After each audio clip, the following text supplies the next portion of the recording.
ನಮ್ಮ ರಾಷ್ಟ್ರದಲ್ಲಿ ಅನೇಕ ಕಾನೂನುಗಳಿವೆ. ಅದರಲ್ಲಿ ಅಪರಾಧಕ್ಕೆ ಸಂಬಂಧಪಟ್ಟಂತೆ 1860ರಲ್ಲಿ ಜಾರಿಗೆ ಬಂದಂತಹ ಭಾರತೀಯ ದಂಡ ಸಂಹಿತೆ, 1872ರಲ್ಲಿ ಜಾರಿಗೆ ಬಂದಂತಹ ಭಾರತೀಯ ಸಾಕ್ಷ್ಯ ಅಧಿನಿಯಮ, 1973ರ ಅಪರಾಧ ಪ್ರಕ್ರಿಯಾ ಸಂಹಿತೆ, ಈ ಮೂರು ಕಾನೂನುಗಳನ್ನು ಅಪರಾಧ ಕಾನೂನುಗಳು ಅಥವಾ ಅಪರಾಧ ಅಧಿನಿಯಮಗಳು ಅಂತ ಕರೆಯಲಾಗ್ತದೆ.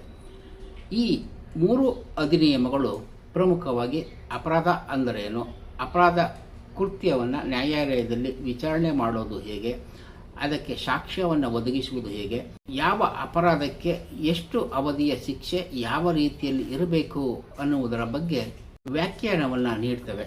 ಈ ಮೂರು ಅಧಿನಿಯಮಗಳು ಸ್ವಾತಂತ್ರ್ಯ ಪೂರ್ವದಲ್ಲಿ ರಚನೆಯಾದಂಥವು. ಹಾಗಾಗಿನೇ 2023ರಲ್ಲಿ ಈ ಮೂರು ಹಳೆಯ ಅಪರಾಧ ಕಾನೂನುಗಳನ್ನು ನಿರಸಿತಗೊಳಿಸಿ ಹೊಸ ಕಾನೂನುಗಳನ್ನು ಜಾರಿಗೆ ತರಲಾಗಿದೆ. ಈ ಹಿಂದಿನ ಅಂದರೆ 1872ರ ಭಾರತೀಯ ಸಾಕ್ಷ್ಯ ನಿಯಮ ಈಗ ಭಾರತೀಯ ಸಾಕ್ಷ್ಯ ಅಧಿನಿಯಮ 2023 ಅಂತ ಆಗಿದೆ.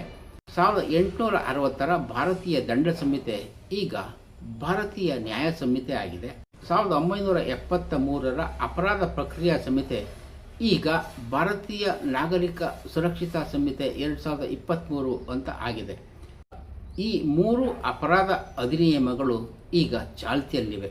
2023ರಲ್ಲಿ ಜಾರಿಗೆ ಬಂದಿರುವ ಈ ಮೂರು ಅಪರಾಧ ಕಾನೂನುಗಳನ್ನು ಮೈಸೂರಿನ ಚೇತನ ಬುಕ್ ಹೌಸ್ ಕನ್ನಡದಲ್ಲಿ ಪ್ರಕಟಿಸಿದೆ.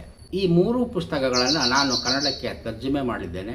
ಈ ಮೂರು ಪುಸ್ತಕಗಳಲ್ಲಿ ಇರುವ ವಿಶೇಷತೆ ಏನು ಅಂತ ಅಂದರೆ, ಈಗ ನಿರಸಿತಗೊಂಡಿರುವಂತಹ ಆ ಮೂರು ಕಾನೂನಿನ ಅಡಿಯಲ್ಲಿ ಯಾವ ರೀತಿಯ ಶಿಕ್ಷೆಯನ್ನು ಕೊಡಲಾಗಿತ್ತು ಅಥವಾ ಯಾವ ರೀತಿಯ ವ್ಯಾಖ್ಯಾನ ಇತ್ತು, ಅವುಗಳನ್ನು ಈಗಿನ ಹೊಸ ಕಾನೂನುಗಳಲ್ಲಿ ಯಾವ ರೀತಿಯಲ್ಲಿ ವ್ಯಾಖ್ಯಾನವನ್ನು ಮಾಡಲಾಗಿದೆ, ಹೊಸದಾಗಿ ಏನನ್ನು ಸೇರಿಸಲಾಗಿದೆ ಅನ್ನುವುದನ್ನು ಹಳೆಯ ಕಾನೂನಿನ ಅನುಸಾರದಲ್ಲಿ ನ್ಯಾಯಾಲಯಗಳು ನೀಡಿದ್ದ ತೀರ್ಪನ್ನು ಉಲ್ಲೇಖಿಸುತ್ತಲೇ ಹೊಸ ಕಾನೂನುಗಳ ವ್ಯಾಖ್ಯಾನಕ್ಕೆ ಸಮರ್ಪಕವಾಗಿ ಅದನ್ನು ನೀಡ್ತಾ ಹೋಗಿದ್ದಾನೆ. ಇದು ಈ ಮೂರು ಕೃತಿಗಳಲ್ಲಿ ಇರುವಂತಹ ವಿಶೇಷ ಆಗಿದೆ.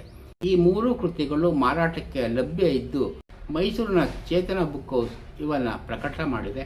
ಕಾನೂನಿನ ವಿದ್ಯಾರ್ಥಿಗಳು ಮಾತ್ರವೇ ಅಲ್ಲದೆ ಕಾನೂನಿನ ಬಗ್ಗೆ ಆಸಕ್ತಿ ಉಳ್ಳಂಥವರು ಕೂಡ ಈ ಕೃತಿಗಳನ್ನು ಕೊಂಡು ಓದಬಹುದಾಗಿದೆ. ಯಾಕೆಂತಂದರೆ ಮನುಷ್ಯನ ಜೀವನದ ಪ್ರತಿದಿನದಲ್ಲೂ ಕಾನೂನಿನ ಅಂಶಗಳು ಇದ್ದೇ ಇರ್ತವೆ.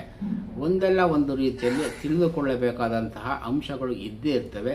ಆದುದರಿಂದಾಗಿ ಕಾನೂನಿನ ಅರಿವು ಎಲ್ಲರಿಗೂ ಇರಬೇಕಾದ್ದರಿಂದ ಅಪರಾಧಕ್ಕೆ ಸಂಬಂಧಪಟ್ಟಂತಹ ಈ ಮೂರು ಕೃತಿಗಳನ್ನು ಕನ್ನಡದಲ್ಲಿ ತರ್ಜುಮೆ ಆಗಿರುವಂಥದ್ದನ್ನು ಮೈಸೂರಿನ ಚೇತನ ಬುಕ್ ಹೌಸ್ ಹೊರತಂದಿರುವಂಥದ್ದನ್ನು ಕೊಂಡು ಓದುವಂತೆ ಈ ಮೂಲಕ ವಿನಮ್ರವಾಗಿ ಪ್ರಾರ್ಥಿಸುತ್ತೇನೆ. ನಮಸ್ಕಾರ, ಧನ್ಯವಾದ.